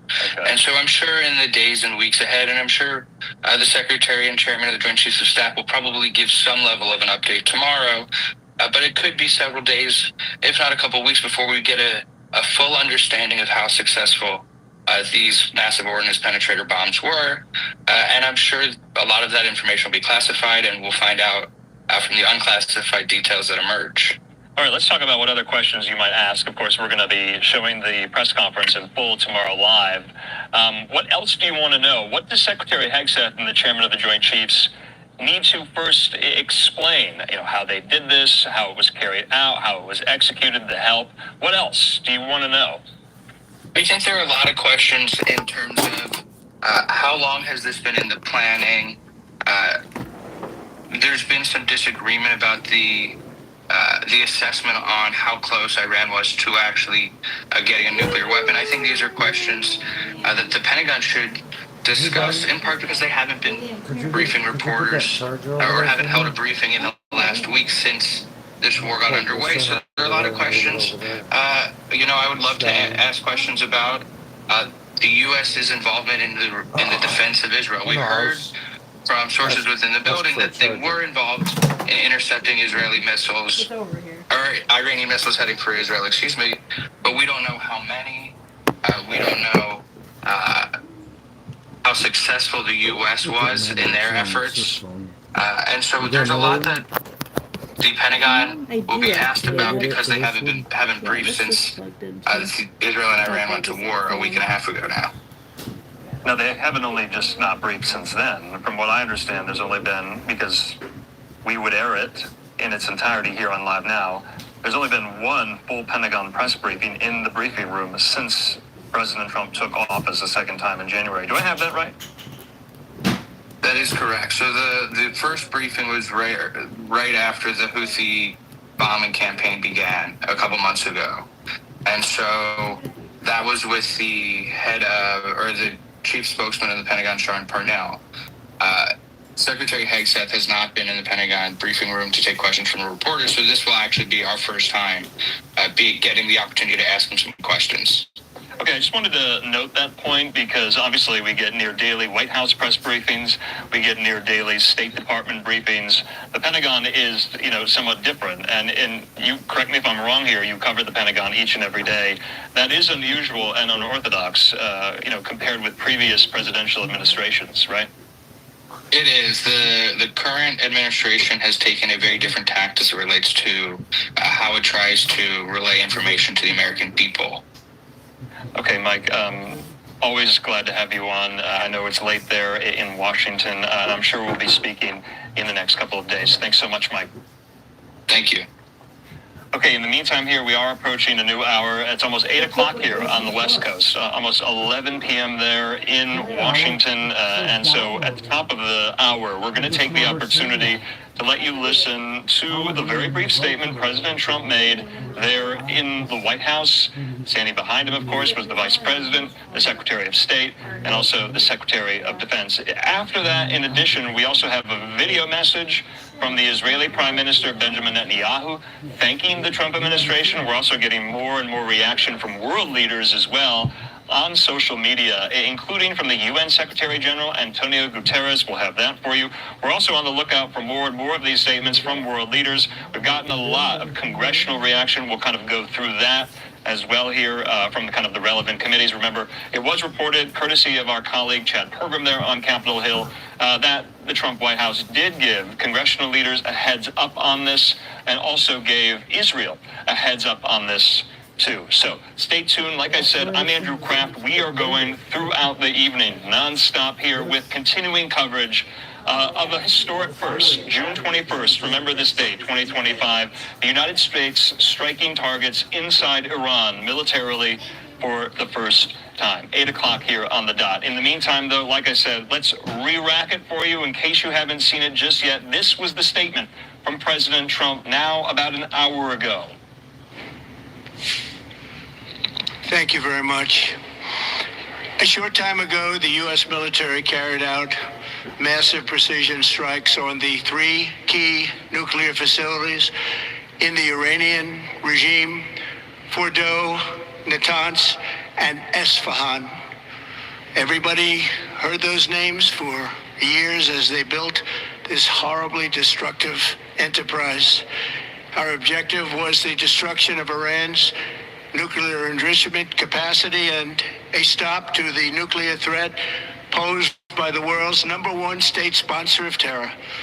Tonight I can report to the world that the strikes were a spectacular military success. Iran's key nuclear enrichment facilities have been completely and totally obliterated. Iran, the bully of the Middle East, must now make peace. If they do not, future attacks will be far greater and a lot easier. For 40 years, Iran has been saying death to America, death to Israel. They have been killing our people, blowing off their arms, blowing off their legs with roadside bombs. That was their specialty. We lost over 1,000 people, and hundreds of thousands throughout the Middle East and around the world have died as a direct result of their hate. In particular, so many were killed by their general, Qasem Soleimani. I decided a long time ago that I would not let this happen. It will not continue. I want to thank and congratulate Prime Minister Bibi Netanyahu. We worked as a team like perhaps no team has ever worked before. And we've gone a long way to erasing this horrible threat to Israel. I want to thank the Israeli military for the wonderful job they've done. And most importantly, I want to congratulate the great American patriots who flew those magnificent machines tonight, and all of the United States military on an operation the likes of which the world has not seen in many, many decades. Hopefully, we will no longer need their services in this capacity. I hope that's so. I also want to congratulate the chairman of the Joint Chiefs of Staff, General Dan Raisin-Kane, spectacular general, and all of the brilliant military minds involved in this attack. With all of that being said, this cannot continue. There will be either peace or there will be tragedy for Iran far greater than we have witnessed over the last 8 days. Remember, there are many targets left. Tonight's was the most difficult of them all, by far, and perhaps the most lethal. But if peace does not come quickly, we will go after those other targets with precision, speed, and skill. Most of them can be taken out in a matter of minutes. There's no military in the world that could have done what we did tonight, not even close.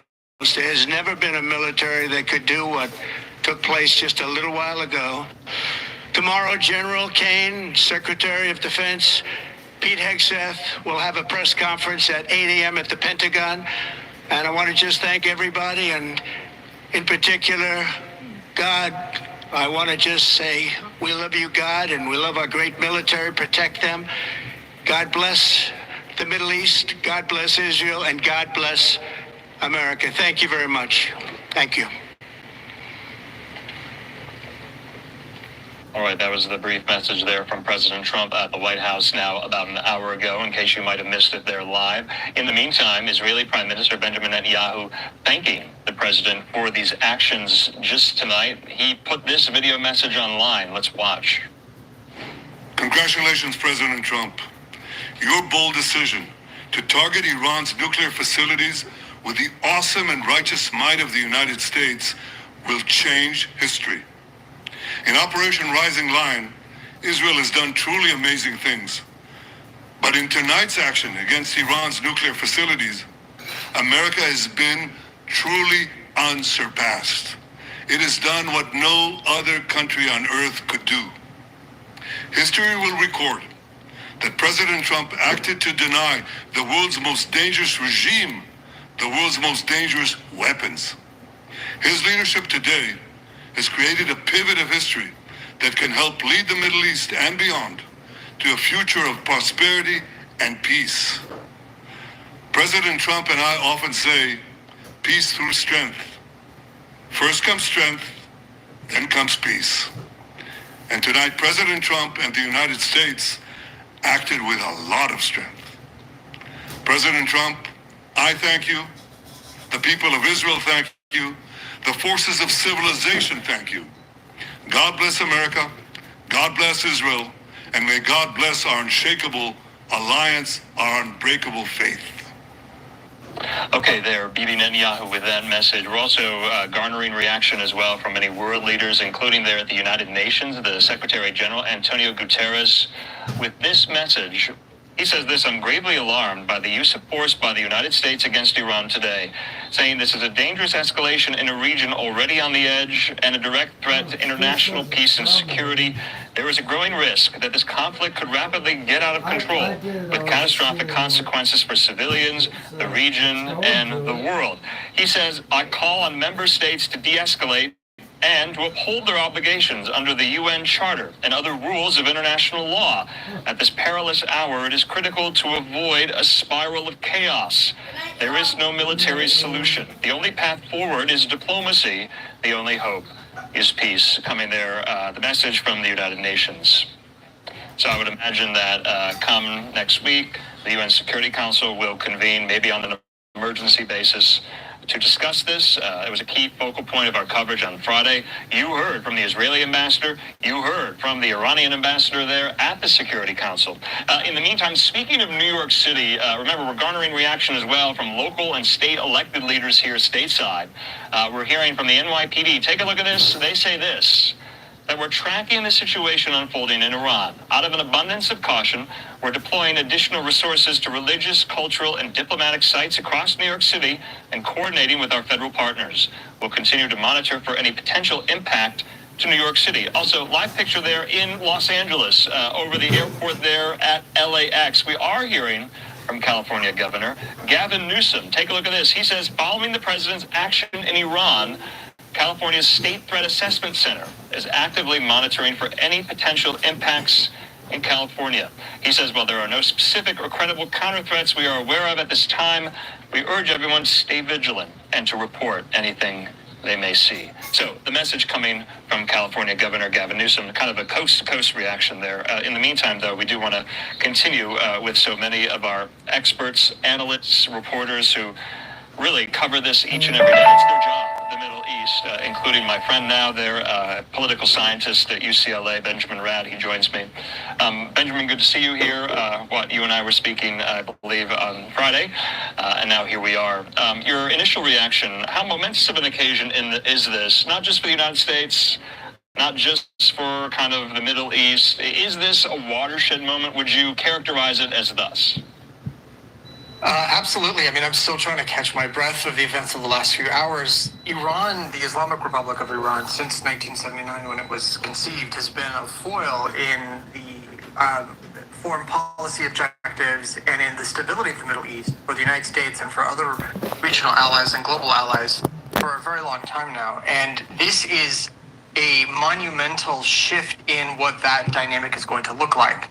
If the United States is able to effectively dismantle or cripple Iran's nuclear enrichment capability, it sends in a very, very powerful message, and it undermines Iran's ability not only to threaten allies and others in the region, but to project that power beyond its borders through its proxy groups. The message has been sent loud and clear. And the question now is sort of not just whether these installations have been sufficiently set back, but whether or not Iran's own system of government is facing a crisis as it decides how it's going to respond. And it does not have any good options in front of it. So that's the other element here. Not only do we have the nuclear component, which is huge, and it's been a problem since the 1990s, but now we also have a crisis of survival, of legitimacy of Iran's theocratic system. So a lot of those questions, I would argue, maybe you agree with me, right now are extremely unanswerable. I'm going to ask them anyway because we're still so early into this. So that is the question now. What does Iran's nuclear program look like at this stage? Israel kind of set the preemptive stage for it, the entree to the strikes at so many of the nuclear facilities. And the United States kind of came up from the rear and helped them take out really the three crown jewels of the program itself, Fordo, Natanz, Isfahan here. So what is left? Will we know? How will we know? Will the IAEA tell us that Iran no longer has the capability to enrich? Will Iran eventually, time will tell, start up a program again 10, 15, 20 years down the road? What is the capability right now? And even before the U.S. strikes, I had asked you, what damage Israel had done to it. Now the U.S., according to President Trump, finishing it off carte blanche completely. That seems to be the sense. But to my previous question, how will we know?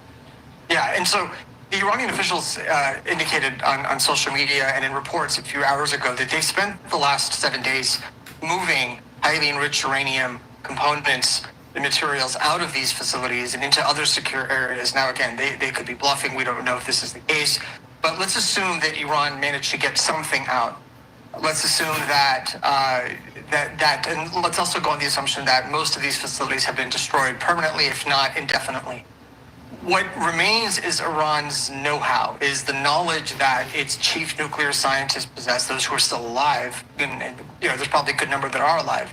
They still have the knowledge and the know-how to recreate or replicate the work they've done. They just now need facilities to do it.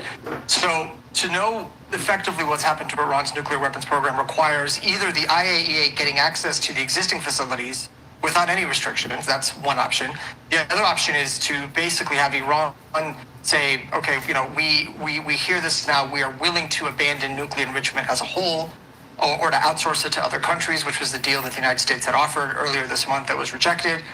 Or Iran could step on the gas and say, you know what, not only are we not going to stop enriching, we're going to accelerate, and we're going to withdraw from the Nuclear Non-Proliferation Treaty, because under that treaty, we have the rights to do so for energy purposes, and the United States violated international law by denying us that right. So there's multiple options. We simply don't know which path they will choose, because that's all part of this escalation ladder, which is the metaphor that's being used. Let's put up the map again here. Jennifer Griffin has, I think, some really great reporting. It's kind of niche. It gets into the weeds, and you can help us kind of elucidate it. She says, I'm told by experts that the underground tunnel at Isfahan is a much harder target than Fordo, and it's not clear whether the Tomahawks were able to destroy it.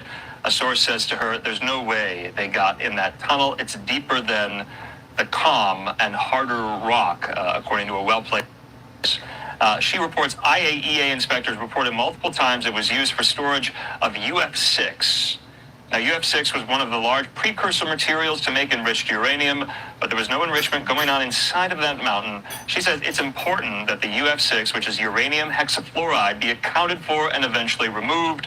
Isfahan is where Iran also manufactured centrifuges. So could it be that Isfahan was actually more important than Fordo? So it appears that what was happening in Isfahan was that you were having the enrichment done at the secret facility in Fordo, where the most advanced centrifuges were developed or were running. And then that material was taken out of Fordo and being stored in Isfahan.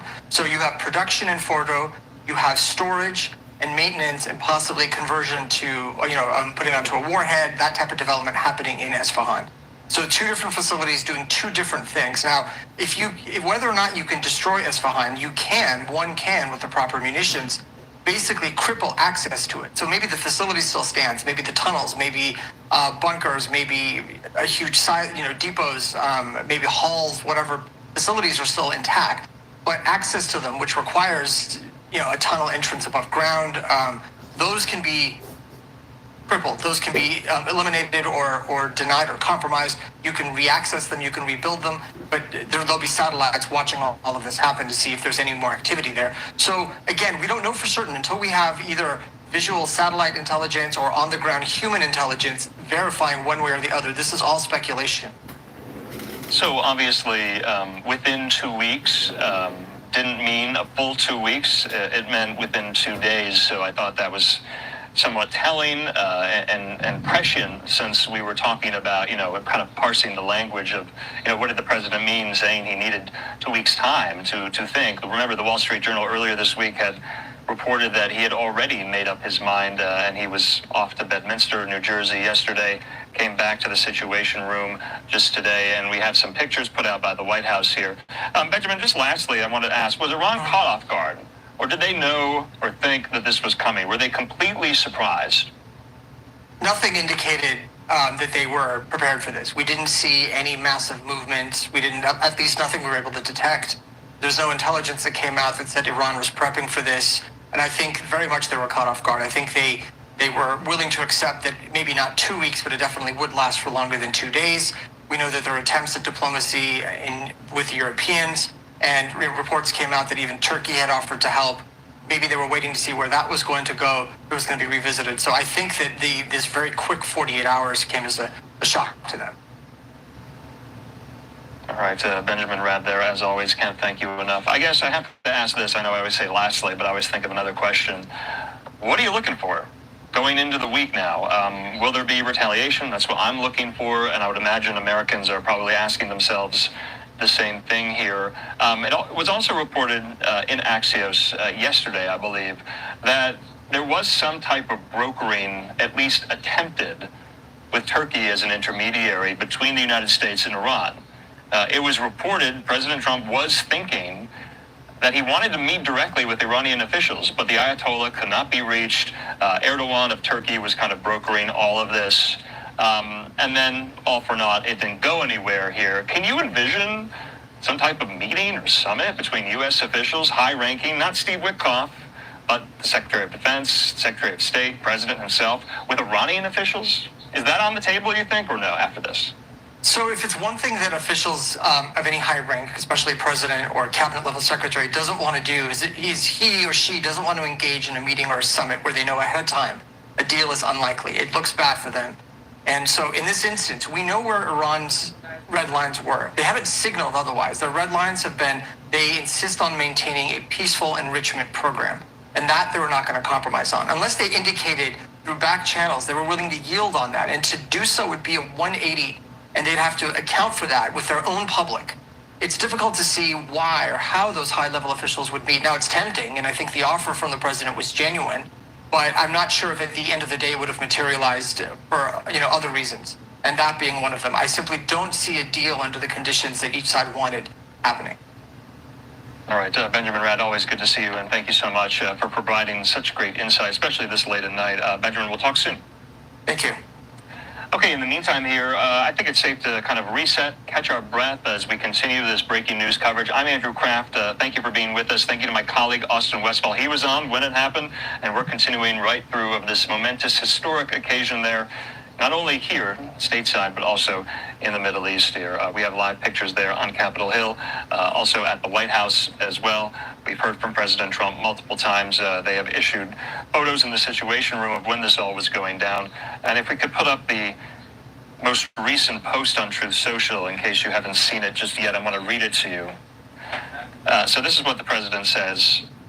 That any retaliation by Iran against the United States of America will be met with force far greater than what was witnessed tonight. He says, thank you, Donald Trump, President of the United States. So, like I said, we're going to be bringing in more and more guests to help us make sense of this moment.